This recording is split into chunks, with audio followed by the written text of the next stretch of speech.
Fue diputado del 85 al 90 cuando volvió la democracia y también senador de 2010 al 2015 y electo diputado para este periodo que está presidiendo la Cámara de Diputados. Fue subsecretario del Ministerio de Relaciones Exteriores desde marzo del 88 hasta agosto del 89, acompañando al canciller Luis Vázquez Casano durante la primera presidencia del doctor Julio María Sanguinetti. En el Partido Colorado fue convencional nacional del 19 al 24, fue elegido convencional nacional por primera vez en el año 82, habiendo sido reelegido varias veces desde entonces miembro del Comité Ejecutivo Nacional por el periodo 19 al 24. Fue elegido miembro del Comité Ejecutivo Nacional por primera vez en el 83, habiendo sido reelegido varias veces desde entonces secretario general del Comité Ejecutivo Nacional del Partido Colorado del 2011 al 2012. Como abogado fue defensor público en materia penal del 83 al 85, ejerció la abogacía liberal desde el 90 al 2010 y fue miembro del Colegio de Directorio del Colegio de Abogados del 2002 al 2006. Columnista político de varios medios de prensa, Diario El Día, Semanario Opinar y sobre todo Portal de Noticias Montevideo. Bueno, nuestro invitado de hoy, junto con legisladores colorados, presentó en marzo del 2020 el proyecto de ley Eutanasia y Suicidio Médicamente Asistido. En diciembre del 21, el Frente Amplio presentó su propio proyecto y a comienzos de agosto, ahora hace un mes nada más, presentaron un proyecto en común el Partido Colorado y el Frente Amplio, algo que se va a empezar a debatir, me decía, a partir de octubre del mes que viene. La definición real de la Real Academia Española de la palabra eutanasia es intervención deliberada para poner fin a la vida de un paciente sin perspectiva de cura. Su significado proviene del griego con la conjunción de dos palabras que quiere decir buena muerte. Sin embargo, durante décadas numerosos países alrededor del mundo han vivido un debate encendido sobre las bondades o perjuicios de la eutanasia. Cuestiones religiosas, éticas, científicas y legales se entremezclan en esta polémica que parece desafiar los consensos sociales. No en vano, luego de numerosos debates, esta opción de tener una muerte digna solamente es legal en casi 10 países y una decena de estados en Estados Unidos. Agradecemos al doctor López Pasquil Ibarne, primo de Mingo, que está por allá, su presencia para abordar uno de los temas más sensibles de tanta actualidad en nuestro país. Debo informarte, Ope, que esta es una sala que hay varios médicos, abogados y gente vinculada a la salud, y como es una tribuna abierta, y lo dijo el presidente también, el 4 de octubre próximo disertará el doctor Miguel Pastorino, donde dará otra visión sobre este tema. Estimado Ope, la tribuna es tuya.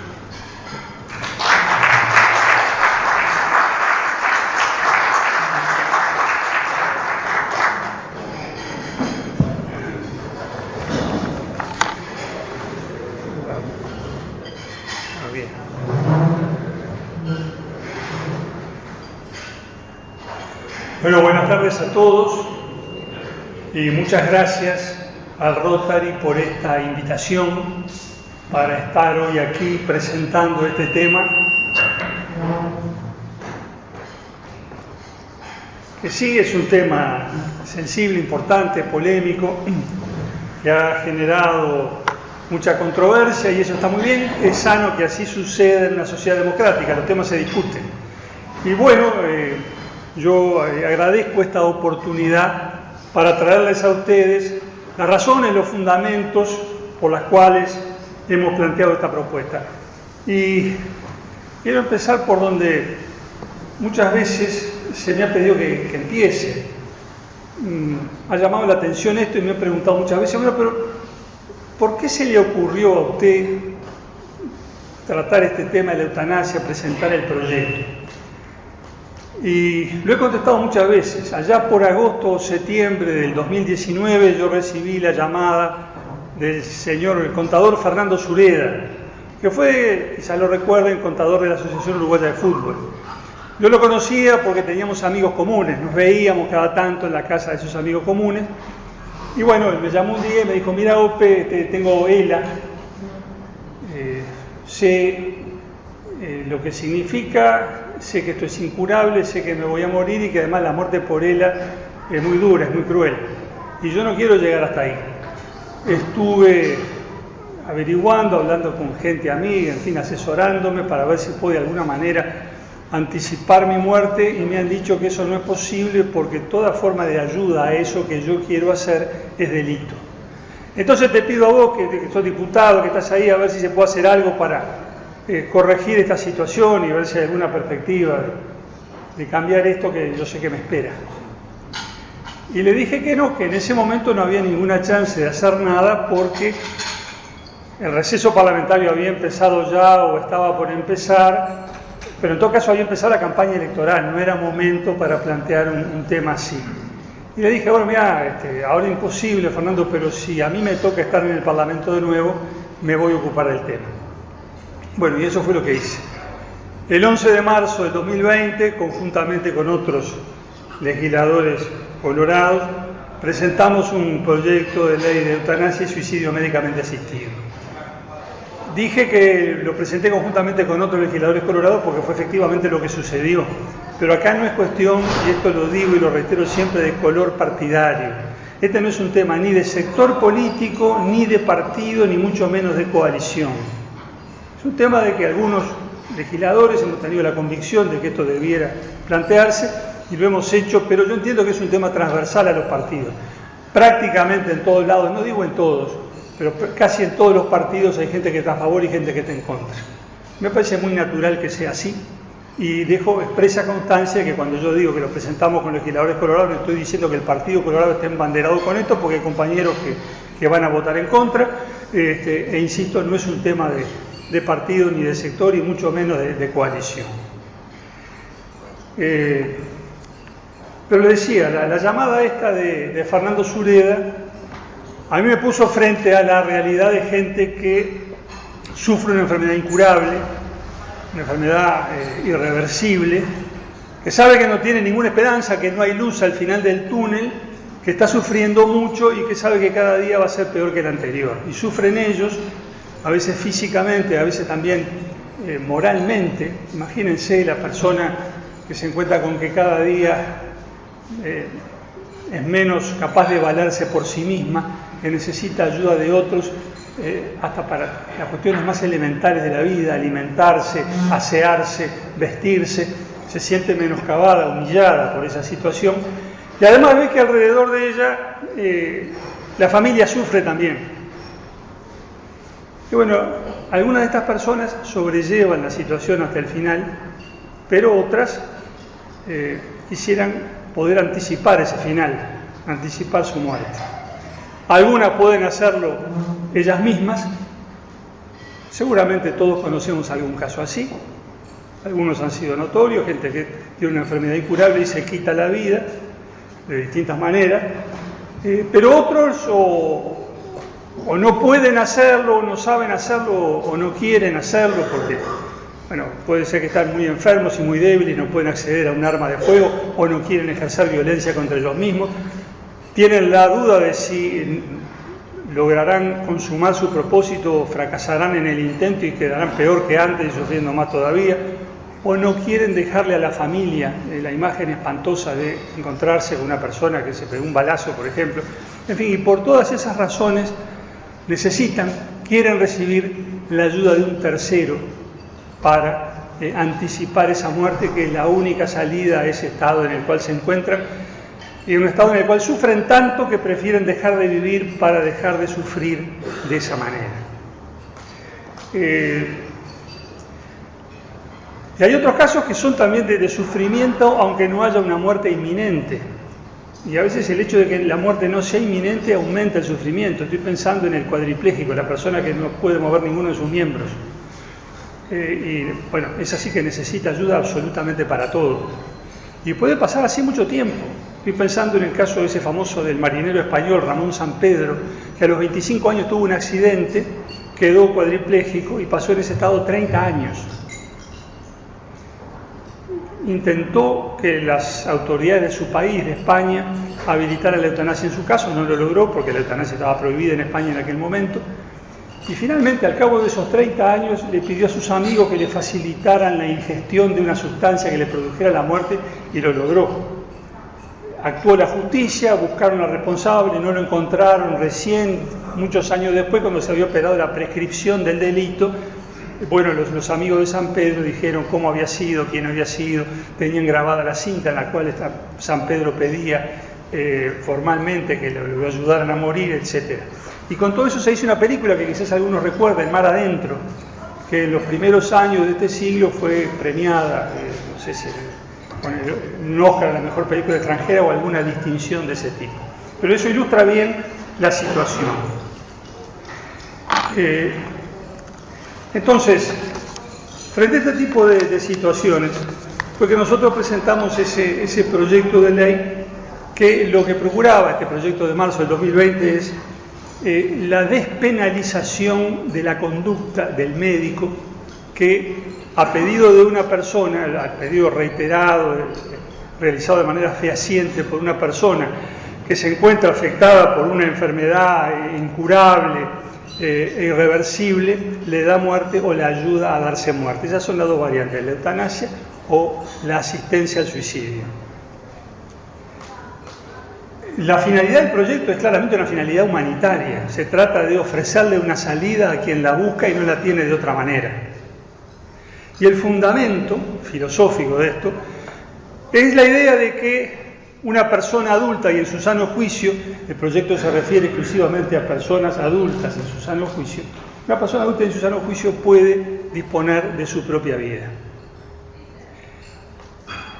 Esa es la base de esto. Y en todo el proyecto, en toda la economía del proyecto, digámoslo así, tiene que estar siempre la voluntad libre de la persona que quiere anticipar su muerte. Me interesa subrayar esto, porque a veces uno escucha algunas críticas al proyecto y parece que lo que estamos proponiendo es que salgan los médicos por los corredores del hospital con un rifle sanitario a liquidar a aquellos que les parezcan a ellos que son eutanasiables. Bueno, no es eso. No es eso. Esto parte de la libertad de la persona que pide una y otra vez, el proyecto reclama la manifestación de esa voluntad reiteradamente, pide que se ponga fin a su vida porque se encuentra en las situaciones previstas por la ley. Es decir, no es en cualquier situación, es en las situaciones previstas por la ley y de acuerdo con el procedimiento que la ley establece. O sea, no es cualquier cosa. Ahora, cuando decimos esto, que esto se funda en la libertad de la persona, hay quienes dicen no, pero la persona no tiene derecho a disponer de su vida porque el derecho a la vida es indisponible, eso no se puede aceptar, no es renunciable ese derecho. Vamos por partes. Partamos de la Constitución, del artículo 10 de la Constitución, que dice que todo lo que no está prohibido está permitido. Todo lo que no está prohibido por la ley está permitido. No hay ninguna norma que prohíbe el suicidio, que lo declare ilícito. Y bueno, como todos sabemos, la tentativa de suicidio nunca fue delito en nuestro país. En otros países sí. Pero en el Uruguay, que es una vieja tradición liberal de siempre, desde antes de 1830, porque ustedes ven lo que son las actas de la Asamblea, de la Sala de Representantes de la Florida, y hay un liberalismo allí que ya se expresaba entonces. Pero bueno, el punto es que la tentativa de suicidio nunca fue delito entre nosotros, o sea que estamos hablando de un acto lícito. ¿Cómo se caracteriza ese acto lícito desde el punto de vista de la teoría general del derecho? Bueno, hay distintas opiniones. Algunos hablan de derecho subjetivo en sentido estricto. Violeta Goyena, por ejemplo, el autor del Código Penal, decía en las notas explicativas al Código que el suicidio es un derecho. Otros lo ven de otra manera, le dan otras calificaciones a esto, una libertad de hecho, una permisión en sentido amplio, en fin. Hay distintos encuadramientos jurídicos posibles, pero que lo que está claro es que estamos dentro del campo de lo lícito. Y tan es así que la práctica médica desde siempre y la ley desde el año 2009 reconocen el derecho de toda persona a rechazar el tratamiento médico. Digo, la práctica médica desde siempre, lo saben mucho mejor que yo los médicos que aquí están. Digo, el tratamiento médico nunca fue obligatorio. Cuando le dicen a una persona, usted tiene tal cosa y tiene que seguir este tratamiento, la persona puede perfectamente levantarse e irse y no mandan a la policía a buscarlo a la casa para que se someta al tratamiento. Eso es obvio. Pero además, desde el año 2009 está vigente en nuestro país la ley llamada de voluntad anticipada, que reconoce expresamente el derecho de cualquier persona a rechazar el tratamiento e inclusive a dejar expresada su voluntad para que en el futuro, si ella no puede expresarse, entonces se tenga en cuenta eso que dijo. Por ejemplo, que no se le reanime, en caso de necesitar eso, o que no se la conecte a un respirador artificial u otras especificaciones que la persona puede dejar indicadas. Bueno, y esto es bien importante. Se dice a veces que esto es simplemente una especie de eutanasia pasiva, porque entonces lo que la ley dice es que el médico puede abstenerse de tratar a la persona que ha manifestado su voluntad en ese sentido. Pero, a poco que nos detengamos a analizar esto, vemos que la cosa puede ir más allá. Porque imaginemos el caso de que una persona deja manifestada su voluntad, que no quiere que la conecten a un respirador artificial. Esa persona sufre un accidente automovilístico muy serio, la llevan de madrugada a una emergencia del hospital de clínica. Allí, como no saben nada de la declaración de voluntad, lo conectan, lo entuban, le ponen todos los artificios para mantener a la persona con vida, pero al otro día aparece un médico que sí tuvo acceso a esa historia clínica y encuentra la voluntad de la persona manifestada. ¿Qué es lo que tiene que hacer el médico? Lo que va a hacer es dar cumplimiento a esa voluntad anticipada y desconectar al individuo, porque eso fue lo que la persona dejó dicho. Ese médico debe responder por homicidio si de la desconexión resulta la muerte. No, evidentemente no, porque hay una ley que lo habilita y la voluntad del paciente expresada en el marco de esa ley que determina que eso es precisamente lo que debe hacerse.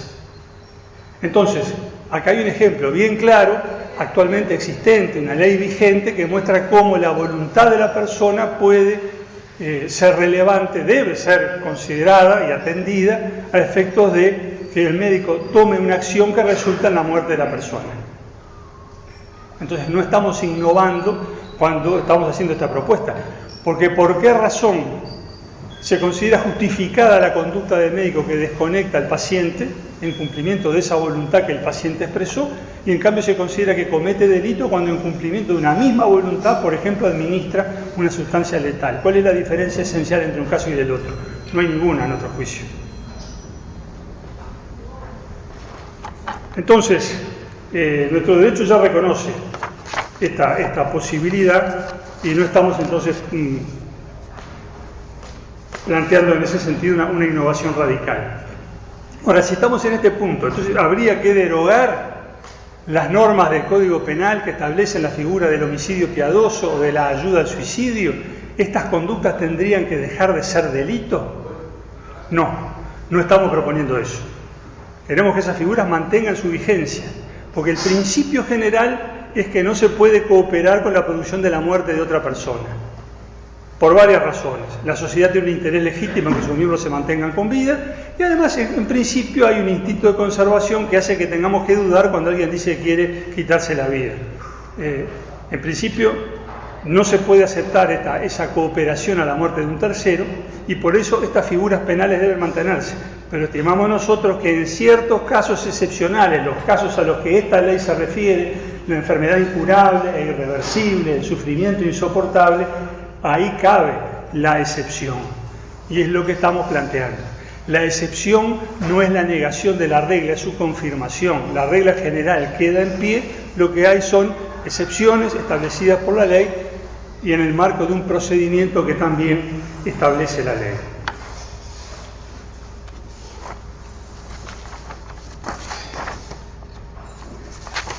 Las circunstancias en las cuales el proyecto admite la eutanasia, bueno, las he ido esbozando, pero en principio hablamos definitivamente de personas mayores de edad, adultos psíquicamente aptos. es el mismo giro que utiliza la ley de voluntad anticipada, la 18.473, mayores de edad psíquicamente aptos. O sea, esto no se aplica ni a niños ni a adolescentes, tampoco a quienes no tengan el libre uso de sus facultades mentales. Adultos psíquicamente aptos. Que padezcan patologías o condiciones de salud crónicas, incurables e irreversibles, que causen un grave deterioro de la calidad de vida de la persona y que le produzcan sufrimientos insoportables. Todo esto tiene que concurrir, tiene que darse conjuntamente. ¿Quiénes verifican que esas circunstancias se dan? Bueno, los médicos. El proyecto prevé la intervención de 2 médicos absolutamente independientes entre ellos. Un primer médico ante quien se formula la solicitud, la persona que dice quiero anticipar mi muerte, que debe expresarlo y firmar esa solicitud. Si ella no puede firmar o no sabe hacerlo, en fin, tiene otra persona que firmara su ruego, pero las dos frente al médico para que la manifestación de voluntad sea absolutamente fehaciente. Y luego de que ese primer médico a quien se dirige la solicitud llegue a la conclusión de que efectivamente la persona está en las condiciones previstas por la ley, debe someter el asunto a la consideración de otro médico que sea independiente del primero, que no esté subordinado a él de ninguna manera. O sea, no puede ser ni un empleado del primer médico ni un discípulo del profesor. Tiene que ser alguien absolutamente independiente que examine por su cuenta, que estudie la historia clínica y que llegue a la misma conclusión, es decir, esta persona está efectivamente en las situaciones previstas por la ley.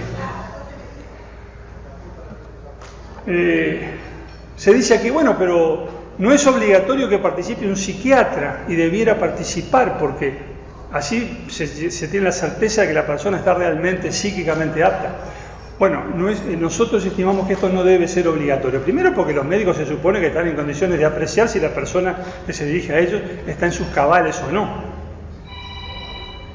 Normalmente será un paciente al que el médico viene tratando, y entonces sabe perfectamente cuál es su condición mental. Ahora, si tuviera el médico alguna duda, cualquiera de los dos médicos tiene alguna duda, el proyecto no le impide que pida la consulta de un psiquiatra, de un psicólogo. Podrá hacerlo, pero no está obligado a hacerlo siempre y en todos los casos, porque no nos parece que siempre y en todos los casos sea necesario.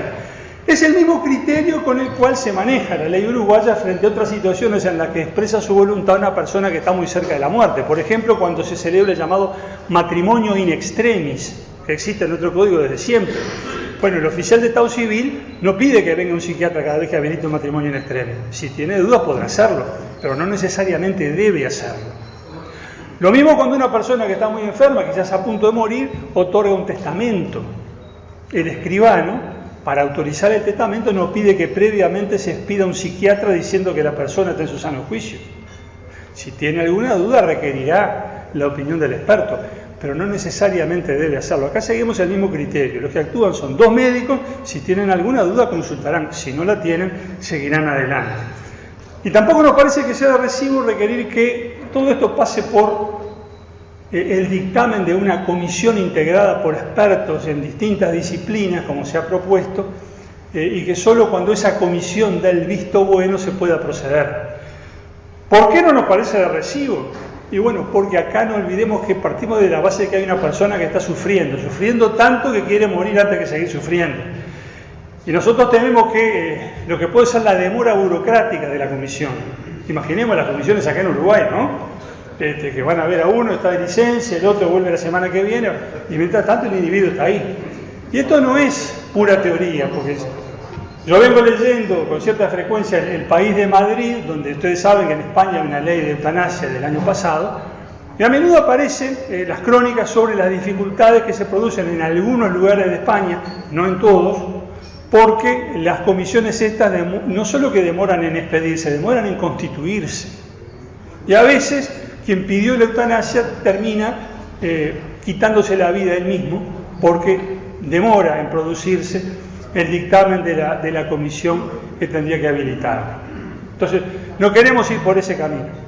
Holanda, por ejemplo, que tiene una ley de eutanasia del año 2002, tiene comités de revisión de lo actuado, pero que funcionan a posteriori, no antes. Esos comités controlan la regularidad jurídica de todo lo que se hizo Cuando tienen dudas llaman a declarar a los médicos actuantes, pueden recomendar medidas, pueden recomendar sanciones, pero actúan después, no antes, porque acá de lo que se parte de la base de que hay una persona que está sufriendo cuya situación debe ser contemplada.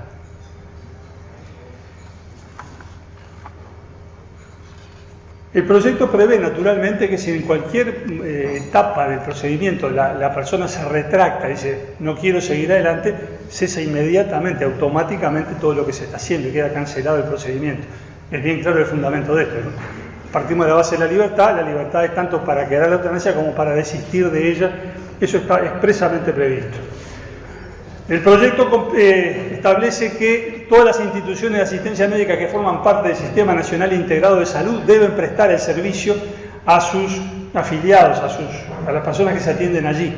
Si alguna entidad no quiere hacerlo porque sus estatutos no se lo permiten por definiciones filosóficas o religiosas, bueno, tendrá que llegar a algún acuerdo con otra institución para que el servicio sea prestado por esa otra institución. Es más o menos lo mismo que pasa con la ley de interrupción voluntaria del embarazo.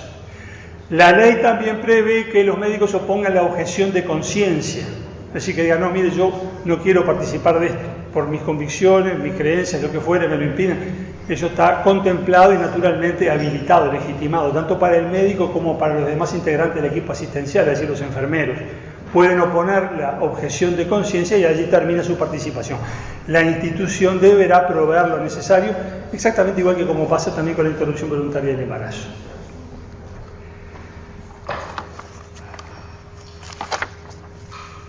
Quiero ahora dedicar los pocos minutos que me quedan a referirme a algunas objeciones que se hacen a este proyecto. En primer lugar, se invoca como gran argumento en contra de la eutanasia los cuidados paliativos. Dice, no, a la persona que sufre no hay que facilitarle la eutanasia, hay que darle cuidados paliativos. Bueno, pues nadie está en contra de eso. Todos estamos a favor de los cuidados paliativos, por lo menos yo no conozco a nadie que esté en contra. Todos votamos en la Cámara cuando se votó un proyecto de ley sobre cuidados paliativos. Pero no caigamos en una falsa oposición, que ese es el tema. No se oponga una cosa a la otra. Desde la perspectiva de la persona que está sufriendo, pueden ser perfectamente complementarios, cuidados paliativos y luego en determinado momento eutanasia. De hecho, estadísticas en países que tienen ambos dispositivos, los cuidados paliativos y la eutanasia, indican que los que llegan a la eutanasia en una abrumadora mayoría pasaron antes por los cuidados paliativos. Y aquí, en el Uruguay tenemos casos bien conocidos. A raíz de que la discusión de este tema, apareció una chica, Florencia Salgueiro, cuyo padre, Pablo Salgueiro, murió de ELA. Ella en Twitter escribió un hilo que cuenta toda su historia. Vale la pena leer ese hilo, se lo recomiendo, es conmovedor, es muy fuerte, pero vale la pena leerlo para enterarse bien de qué va esto. Y cuenta cómo este señor Salgueiro, con ELA, tuvo cuidados paliativos muy buenos, dice ella. Nuestra familia podía permitírselo. Papá tuvo cuidados paliativos 24 horas, 7 días a la semana durante meses, hasta que finalmente eso no remediaba sus sufrimientos, sus angustias. Nos reunió, cuenta ella, a mi madre, a mi hermana y a mí, y nos dijo, hasta acá llegué, quiero terminar con esto. Y a partir de ahí fuimos a hablar con los médicos, pedimos que anticiparan, no la eutanasia, que es ilícita hasta hoy, sino la llamada sedación paliativa, que es la antesala de la muerte, digamos, pero no lo lograron. Pasaron semanas, consultas y reclamos y visitas y exámenes, hasta que finalmente eso se produjo. Y dice Florencia, yo no le deseo a nadie que sufra lo que sufrió mi padre, yo lo vi. Que tuvo los cuidados paliativos, muy buenos cuidados paliativos, a los cuales les están agradecidos, porque durante mucho tiempo pudo vivir gracias a ellos, pero llegó un momento en que el hombre no podía dormir, no podía respirar, le costaba tragar, le costaba hablar, decía, esto no es vida, no quiero seguir. Y bueno, las cosas terminaron de esa manera, pero hay muchos otros casos. Les decía, en el caso de Ramón Sampedro, este marinero español del que hablaba hace un rato, un individuo postrado en la cama durante 30 años, ahí no hay alivio físico posible, ahí la angustia existencial de quien se encuentra en esa situación. Otro caso reciente, notorio, de una señora peruana, Ana Estrada, una psicóloga, que en Perú, donde no hay ley de eutanasia, compareció ante los tribunales a pedir, a través de una acción de amparo, que en su caso habilitaran la eutanasia. Y explicaba que estaba padeciendo una enfermedad neurodegenerativa desde la adolescencia. Esta señora tiene 45 años, ha pasado por todo, ha estado internada mucho tiempo, tuvo todos los cuidados habidos y por haber, pero eso es parte de su sufrimiento. Dice, no tengo privacidad, necesito una persona al lado 24 horas por día, a veces hasta para respirar. Esto no es vida. Entonces digo, no aceptemos la falsa oposición, eutanasia, cuidado paliativo, cada cual en su ámbito. Y es bueno que, me parece a mí, justo, necesario, que la persona que sufre tenga esas dos posibilidades, que son complementarias y no recíprocamente excluyentes. Otro argumento en contra, que se ha expuesto hasta, diría yo, con brutalidad. Dice, esto es por plata. Los que están atrás de esto son los que están diciendo, lo que buscan es ahorrarle costos a las mutualistas. Esto es por plata. Bueno, eso es una infamia. Yo empecé por hacer el cuento de cómo me interesé por esto, dice el contero de Fernando Sureda, porque a mí no me llamó ni nadie de parte del señor Soros, ni del Banco Mundial, ni de la CIA, ni de la Reserva Federal, ni de nadie. Yo respondo a una situación humana que me llegó directamente.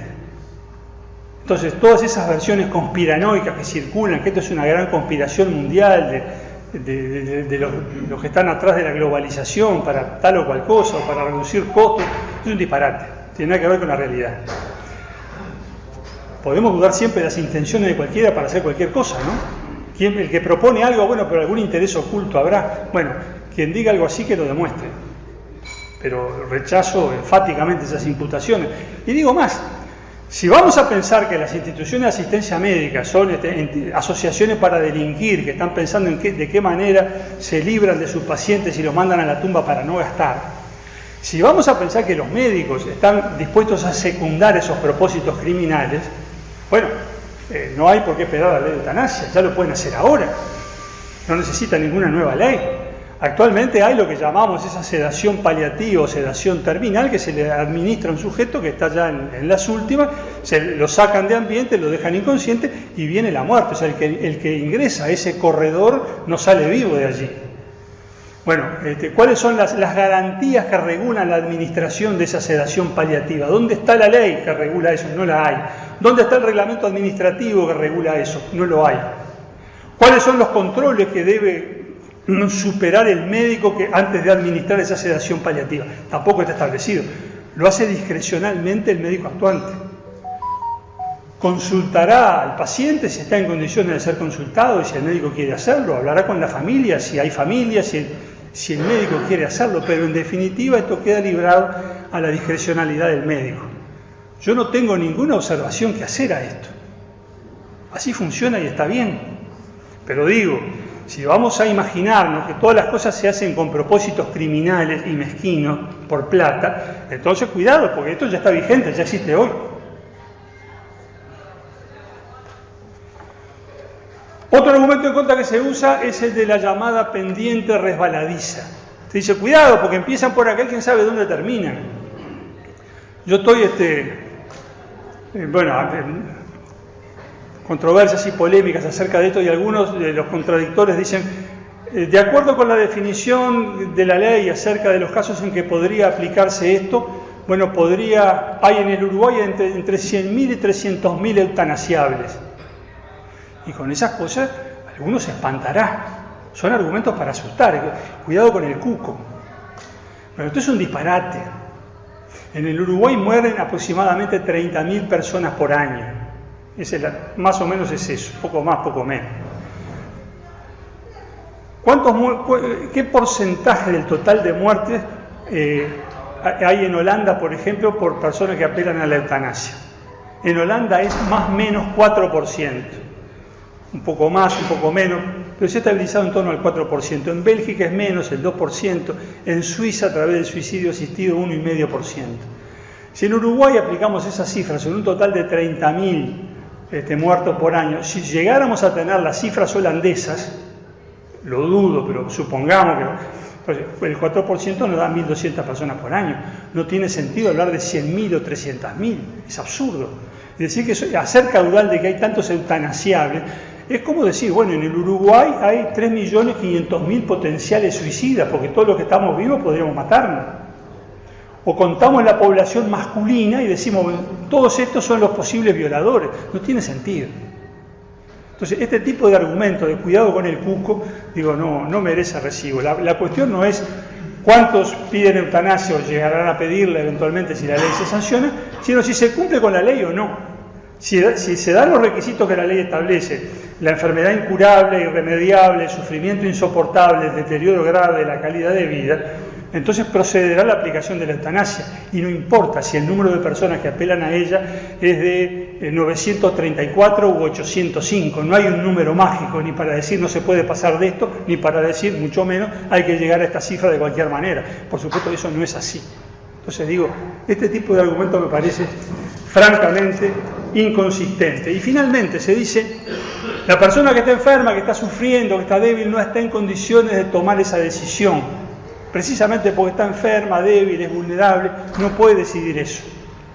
Bueno, yo estoy de acuerdo en que habrá personas que no puedan decidir.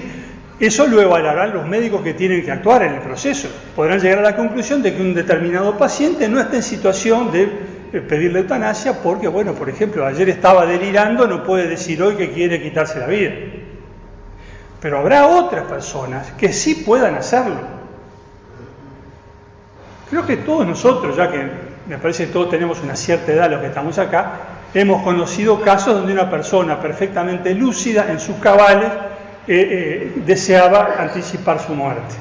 Y en los casos que les he mencionado, el del señor Pablo Salgueiro, el de esta señora peruana Ana Estrada, el del marinero español Ramón Sampedro y tantos otros que podríamos mencionar, había gente que estaba perfectamente lúcida, capaz de tomar una decisión y que en virtud de la situación en la que se encontraba quería poner fin a sus días. Puede ocurrir que mañana haya un caso polémico, un caso que esté en la zona gris donde no se sabe si corresponde o no aplicar la eutanasia. Puede ocurrir que se den situaciones así. Pero no olvidemos que hoy por hoy no hay grises, no hay zonas intermedias, porque está todo prohibido. Aún para la persona perfectamente lúcida en sus cabales, que todos podríamos coincidir en que tiene derecho a tomar una decisión sobre su vida, bueno, eso está prohibido al día de hoy. Y me parece que es justo habilitar otras posibilidades. Y con esto termino. Digo, esto es bien polémico, es muy sensible, hay distintas opiniones. El tema no es qué es lo que haría cada uno de nosotros si se encontrara en una situación como esas situaciones a las que yo he aludido en el curso de esta exposición. No es lo que yo haría en mi caso particular. Lo que tenemos que preguntarnos es ¿cuál queremos que sea la regla? ¿Una regla que nos reconozca a cada uno de nosotros la libertad de elegir y decidir? ¿O una regla que le imponga a todos una determinada concepción? Esa es la cuestión. Yo creo que una sociedad democrática y libre y abierta y pluralista donde cada persona puede desarrollar su propio proyecto de vida, porque a eso nos da derecho la Constitución, bueno, una persona debe tener el derecho de decidir sobre su propia vida y sobre su muerte. Creo que ese derecho debe estar abierto a todos. Que algunos lo utilicen y otros no, bueno, eso será la decisión de cada uno, pero eso es justamente lo que tenemos que lograr y que hoy no tenemos, que cada cual pueda tomar su propia decisión. Yo creo que la vida es un derecho y no es una obligación. Nadie está obligado a seguir viviendo cuando esa vida le significa sufrimiento, angustia, humillación y ver además el sufrimiento y la angustia de sus familiares. Creo que cada cual en una situación así tiene derecho a decidir si eso es lo que quiere, anticipar su muerte. Ese es el sentido del proyecto. Les agradezco mucho su atención.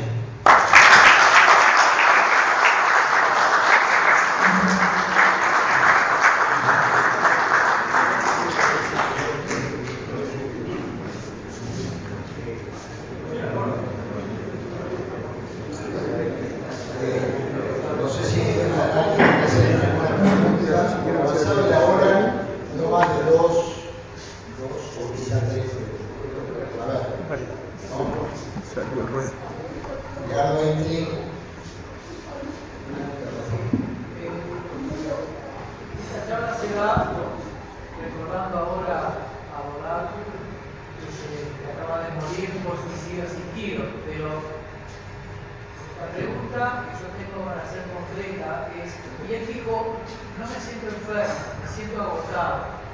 Acá no estamos hablando de una persona enferma.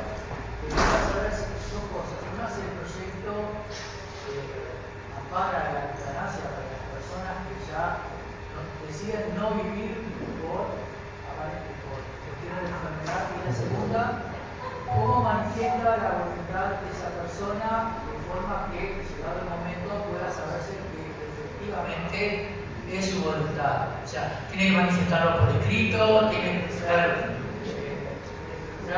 ese documento protocolizado por escribano o basta cualquier documento privado. Bien, yo también leí hoy lo de Godard. Él dice que estaba cansado de vivir. Bueno, el proyecto de ley no contempla esas situaciones de cansancio vital. Acá se requiere enfermedad incurable, irreversible, etcétera, etcétera. Tiene que haber una patología o una condición de salud crónica que determine en ese estado. Segundo, la voluntad tiene que expresarse por escrito reiteradamente. Primero, cuando se presenta la solicitud de eutanasia. La debe firmar la persona que la pide ante el médico. En segundo lugar, el procedimiento, que yo no desarrollé porque no tenía tiempo para hacerlo, contempla distintas entrevistas que debe hacer el médico tratante con la persona para darle toda la información necesaria y para cerciorarse de que la voluntad que la persona expresa sea una voluntad libre, seria y firme. Y en cada oportunidad el médico debe hacer constar eso en la historia clínica. Y finalmente, después de las entrevistas, hay una instancia final, una declaración final de voluntad que debe firmar la persona ante dos testigos por lo menos, uno de los cuales no debe tener ninguna expectativa económica como producto de la muerte del causante.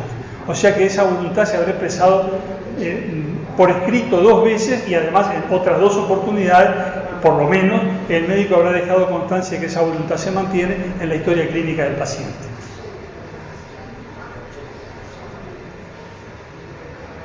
¿Alguna otra pregunta? Perdón, una pregunta nada más. Saber si estaba en el proyecto estaba previsto los problemas con los seguros de vida. Pues el seguro de vida es importante, en la eutanasia no sé si está porque si es un suicidio el seguro de vida no corre.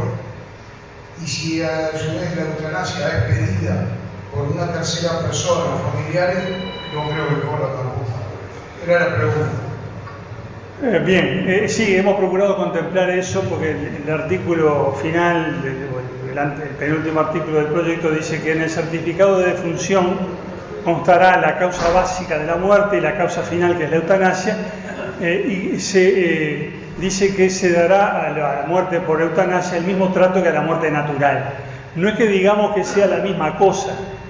Se ha tergiversado esto, se dice quieren declarar que es muerte natural la muerte por eutanasia. No decimos que sea lo mismo. Lo que decimos es que desde el punto de vista jurídico se dará el mismo efecto a un tipo de muerte que al otro, que no puede discriminarse a quien llegó al fin de su vida como consecuencia de la eutanasia.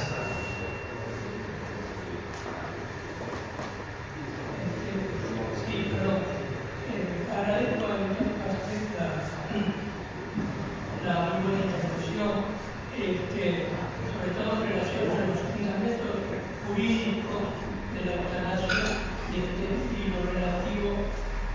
y lo relativo a su fundamento en el derecho que cada uno tiene a recibir. Pero justamente en relación con eso y en relación con la decisión de cada uno a cesar o no cesar su vida, me siguen causando ciertas reticencias lo relativo a la expresión del consentimiento. Ya aclaró algunos aspectos en relación con la primera pregunta relacionada en ese sentido, pero todavía me quedan algunas dudas, por ejemplo, sobre la posible influencia de terceros en la decisión de ese enfermo que manifiesta en determinado momento querer acabar con su vida. Puede haber terceros que estén interesados por distintas razones. Usted dijo, esas cuestiones económicas, pero eso es una infamia, en fin, pero pueden existir, ya sea familiares, ya sea funcionarios de la mutualista, etcétera, que por una razón o por otra, de carácter económico o no, puedan tratar de influenciar al enfermo a decir, yo creo que pudo venir a decidir, esto no puede continuar. Y llegado un momento hasta decirle a lo mejor, y lo digo como un simple ejemplo, si nos seguís causando esos problemas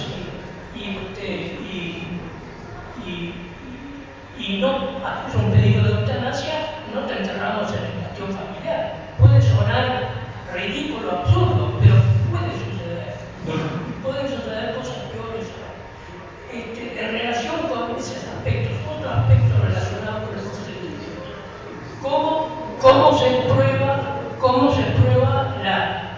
¿Cómo se constata la revocabilidad de la expresión de la eutanasia?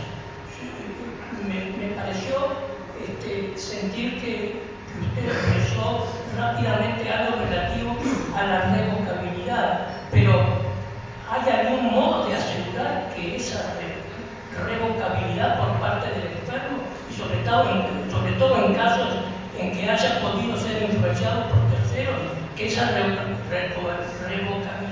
se puede expresar realmente, o es simplemente una cuestión que lo establece un artículo de la ley, pero que no tiene ninguna posibilidad de implementación efectiva? Muchas gracias. Pero usted plantea cuestiones de hecho. Es imposible preverlas todas, naturalmente. Si hay un designio criminal, bueno, no hay ley capaz de evitar que se consuma. Digo, si hay una conspiración para que el enfermo muera, bueno, de repente ni siquiera tiene que convencerlo, basta con cambiarle la píldora, ponerle pastilla de menta en lugar de la píldora que tiene que tomar y se produce la muerte. Ese tipo de situaciones no se puede evitar. Desgraciadamente, son las contingencias de la vida. Y en cuanto a la revocación del consentimiento, lo que dice la ley es que no se necesita forma alguna, que cualquier modo de expresarla es válido. Si la persona le dice al médico, mire, no quiero seguir, le dice a sus familiares, le dice al enfermero, le dice a un amigo que no quiero seguir, con eso alcanza y sobra. Ahora, ¿cómo podemos evitar la eventualidad de que nadie preste oídos a esa revocación de voluntad?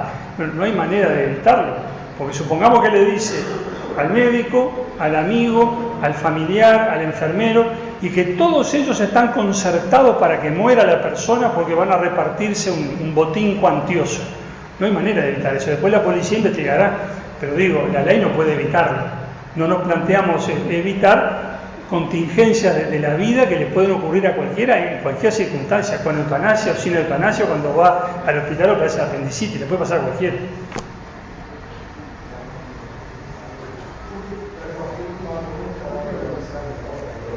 Yo voy a hacer unos pequeños comentarios. Como médico, formé la escuela de que el primer médico que se consideró en el mundo fue aquel que fue ayudar a otra persona que estaba en malas condiciones de salud para aliviar el sufrimiento y para hacer posible para curar. Por los años me formé en un ambiente médico familiar en que la vida debía ser siempre respetada. Me formé en el maestro de la medicina, Manuel Ferrari, que hablaba de morir con dignidad. Me formé en el juramento hipocrático, me formé en el código de ética médica recientemente escrito, que se señala la vida como el valor más importante del hombre. Pero mucho más que eso me formé en algunos valores de la vida, en mi experiencia personal. Hace 50 años ingresé al hospital, estaba a cargo de una sala con 18 pacientes, obviamente pacientes realmente graves, de los cuales yo tenía la muerte al lado permanentemente. Y fui aprendiendo mucho con el tiempo. Una de las cosas que fui aprendiendo es que al enfermo que está por morir le pasan tres cosas: el miedo al sufrimiento, primera cosa; segunda cosa, el miedo que no sabe a dónde va; tercera cosa, tener que ir solo. O sea, acompañar al paciente que está grave es el papel fundamental del médico, de la familia y de todos que lo rodean, porque tiene miedo de estar solo porque no sabe dónde va a ir solo. Segunda cosa, no sabe a dónde va. La esperanza es de las cosas más importantes que se le puede transmitir a un enfermo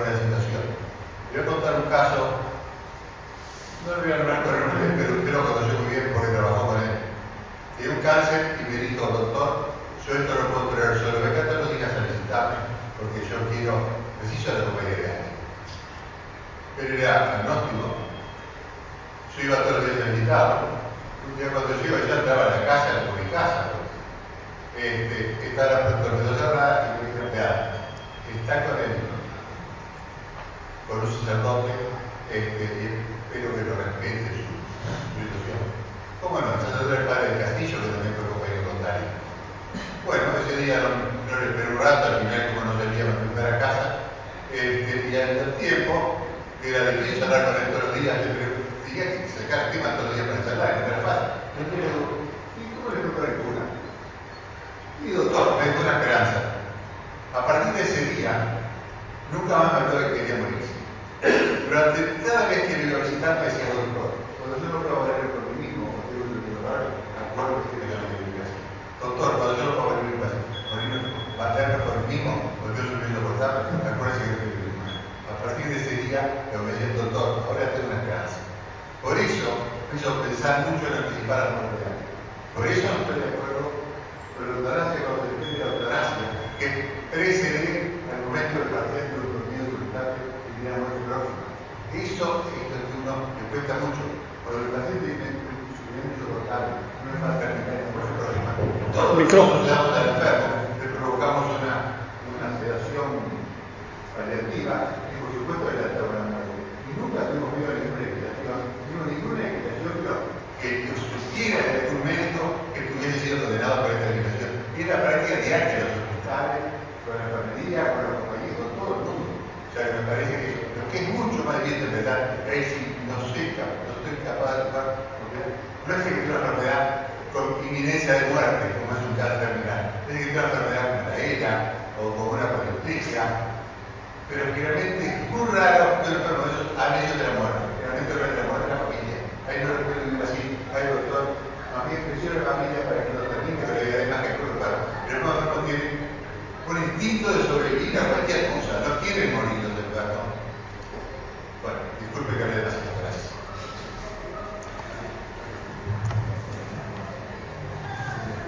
Doctor, naturalmente, si la persona no quiere poner fin a su vida, nadie puede obligarlo. Y el proyecto de ley no es para forzar nada.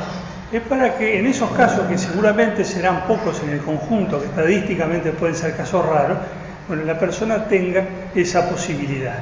Insisto, no se trata de imponerle nada a nadie. Se trata de respetar siempre la libre voluntad de cada uno. Y ese es el terreno en el que nos afirmamos nosotros.